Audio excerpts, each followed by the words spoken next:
siang hari ini. Semoga semua teman-teman dalam keadaan baik.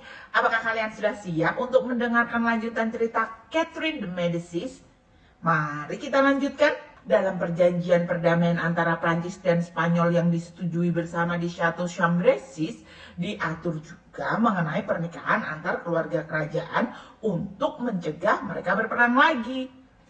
Untuk menentukan satria andalan dari setiap negara yang pantas untuk dinikahkan dengan anggota kerajaan, maka diadakanlah turnamen pertempuran untuk para ksatria Prancis dan Spanyol.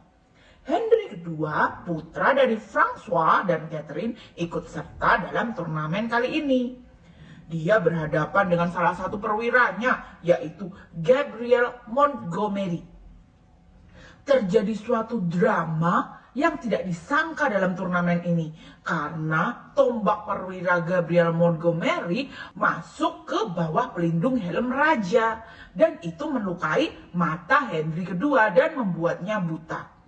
Tak lama setelah kejadian itu, Henry II meninggal dunia. Catherine sedih sekali.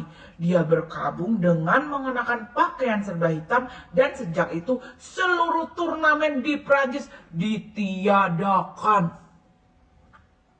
Karena raja muda mereka meninggal dunia, kemudian tahta diwariskan ke adiknya, yaitu François II. Akan tetapi, Raja François II juga tidak berusia panjang. Dia meninggal setelah hanya 1 tahun memerintah. Kemudian, giliran adiknya lagi, yaitu Charles ke-9 yang dinobatkan sebagai raja.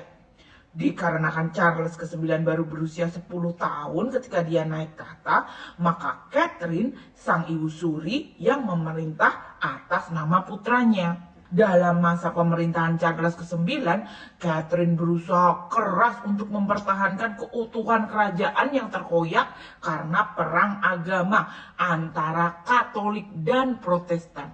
Kemudian pada tahun 1563, Partai Katolik yang dipimpin oleh Guise mencoba untuk menggulingkan kerajaan Prancis.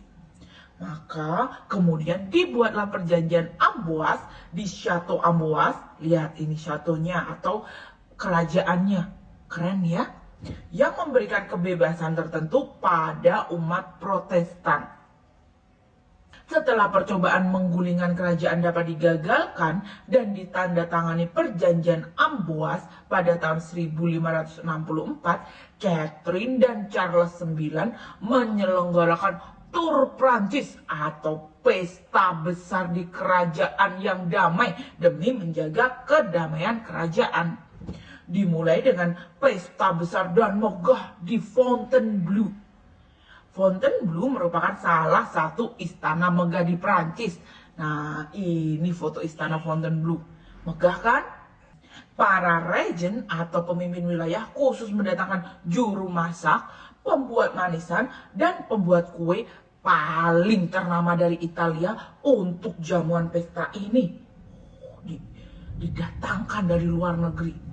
Dalam pesta ini juga dihidangkan berbagai macam kudapan baru yang akhirnya tersohor di dunia seperti makaroni, siapa suka makaroni, asparagus, makaron, dan sorbet. Ada juga pesta dansa, drama teater, dan pertunjukan berkuda untuk menyenangkan semua tamu yang hadir pada pesta ini. Akan tetapi, pada tahun 1572, perang agama dimulai lagi. Kali ini bahkan lebih dahsyat daripada sebelumnya.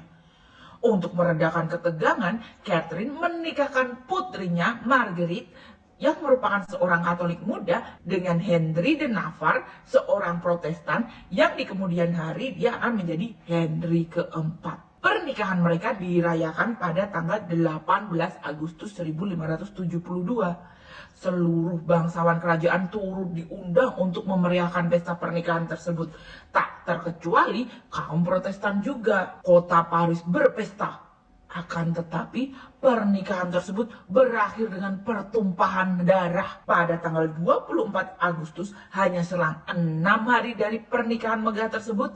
Pada perayaan hari San Barthelemy, ribuan orang Protestan dibantai di jalanan Paris. Sedih sekali. Kemudian Henry ketiga menggantikan saudaranya Charles ke-9 pada tahun 1574. Di sini Catherine masih memegang peran penting sebagai ibu suri. Catherine terus memainkan peran politik pada pemerintahan tersebut sebagai ibu suri kerajaan. Akan tetapi, semakin tua, dia semakin percaya tahyul dan mitos.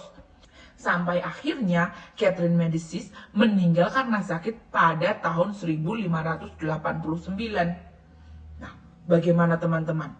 Kisah perjalanan Catherine de Medicis ini luar biasa ya, dari seorang gadis muda yang mencintai seni dan bahasa menjadi seorang ratu dan ibu suri kerajaan yang memimpin arah pergerakan sebuah kerajaan Prancis dalam rentang waktu yang cukup lama, hingga pergantian beberapa raja pun posisinya tetap tidak terganti.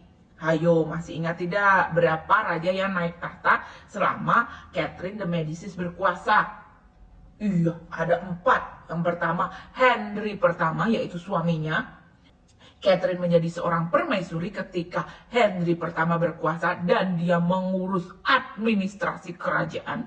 Lalu 3 putranya, yaitu Henry kedua, yang kemudian meninggal karena tertusuk tombak, Charles ke-9, dan Henry ketiga.